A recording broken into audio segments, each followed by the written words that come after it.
Honey, you got to give a presentation here shortly. Are you ready? Yeah.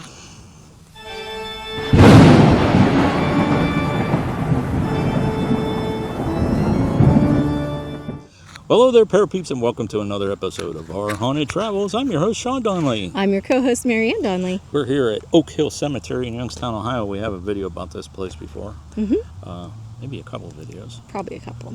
But it's 12 it's o'clock. Noon.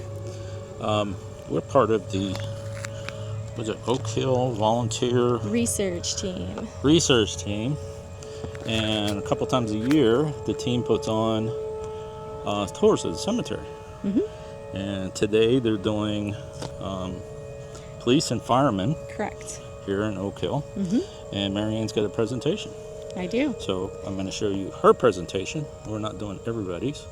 But before we get into that, if you're into the paranormal, history, forensic, and travel type videos, don't forget to hit the subscribe button and ding that little bell so you'll hear from us next time we post a new video. All right, we'll cut back during Marianne's presentation. All right. The hill here, and you guys are more than welcome to go take a look at it as well if you want to. Most everybody said they wanted to sit in the shade here instead of up on the hill, but that's going to be the gravesite of George Wallace.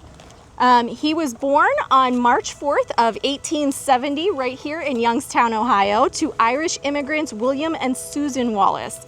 William and Susan were married in County Monaghan, Ireland in 1865 and then immigrated here to the United States somewhere between 1865 and 1870. But by the time George himself was born, the family had settled here in Youngstown. George was the second of 8 children with 2 brothers and 5 sisters.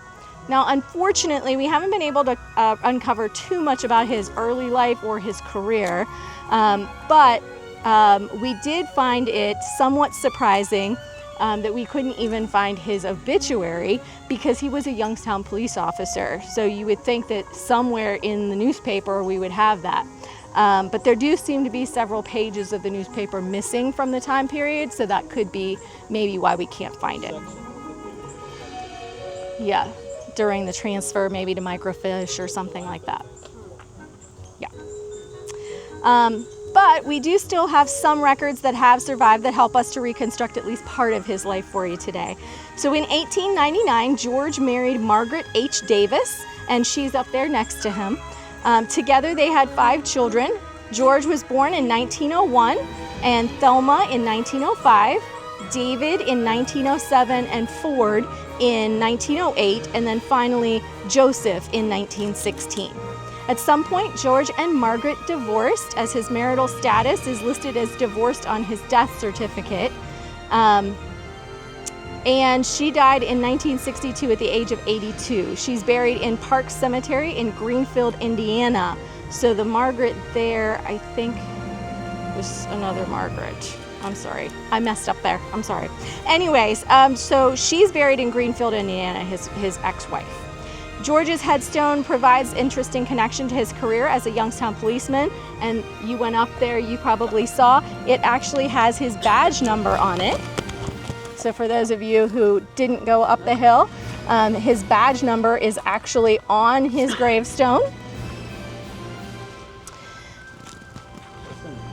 Wallace, yes.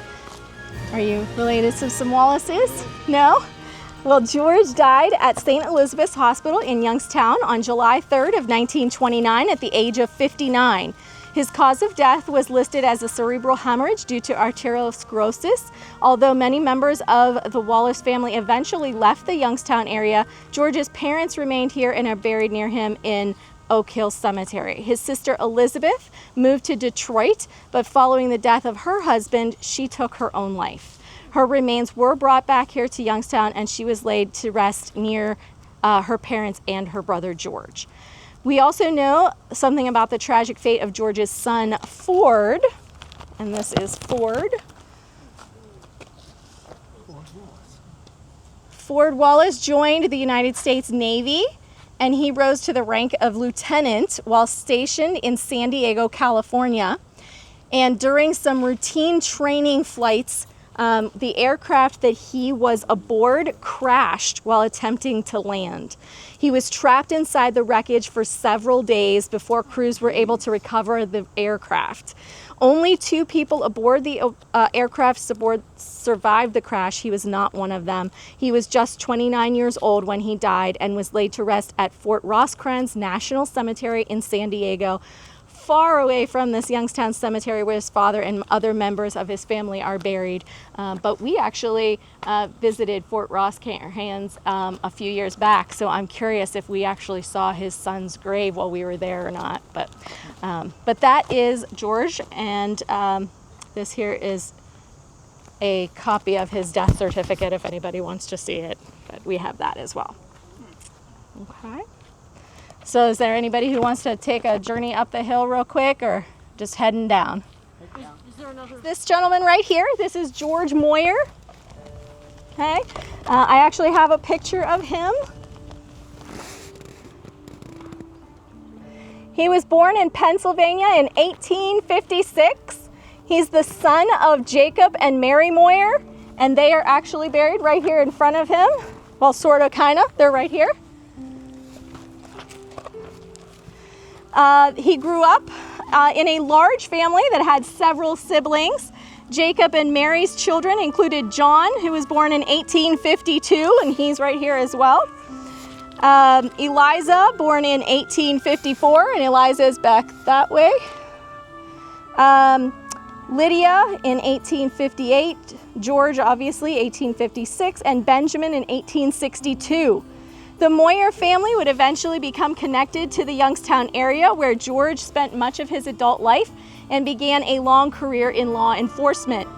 George's father, Jacob Moyer, had an interesting military history.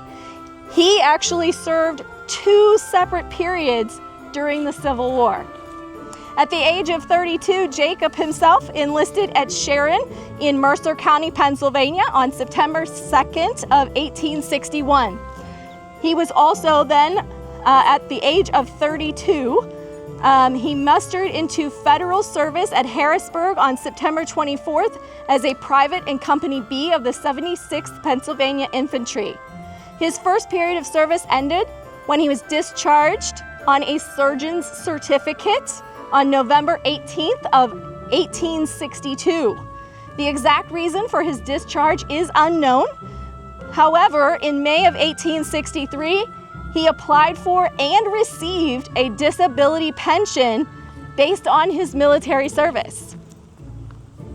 Despite having been discharged for medical reasons and receiving disability pension, he returned to service near the end of the war. He enlisted again on February 28th of 1865 at the New Brighton in Beaver County, Pennsylvania, this time at the stated age of 36.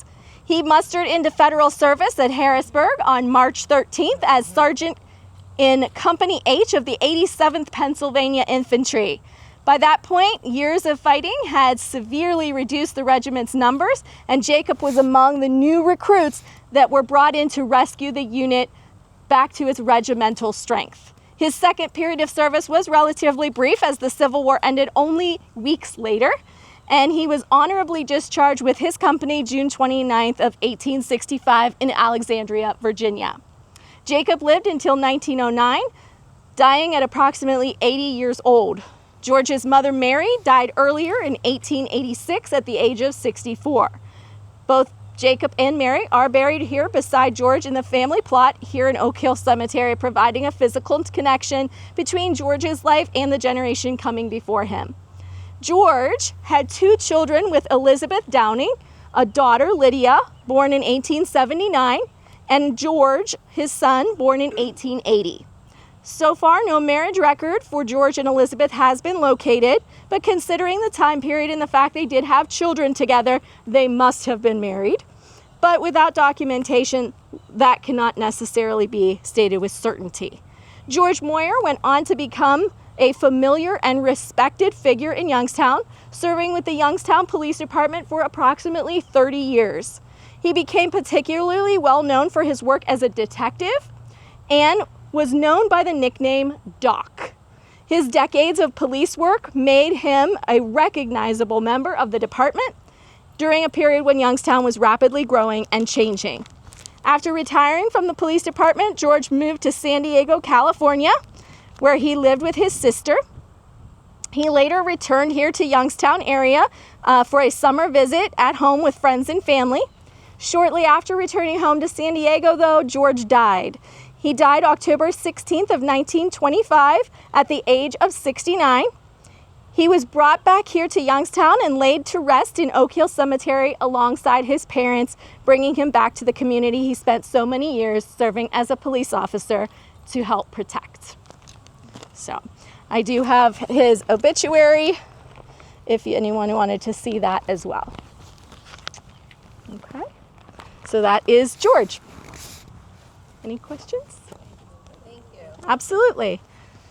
Okay, sweetie. There you What'd you have think? it. It went off. Pretty simple. Yes. Yeah. Well, if any of you out there have any information on any old cases that these individuals that we presented on happen to be part of, let us know in the comments. Yeah, we'd like to hear about them. Yes. It'd be pretty cool. All right, folks. Till next time. Thanks for watching. And happy hunting. Let us know if you like this video by hitting that thumbs up.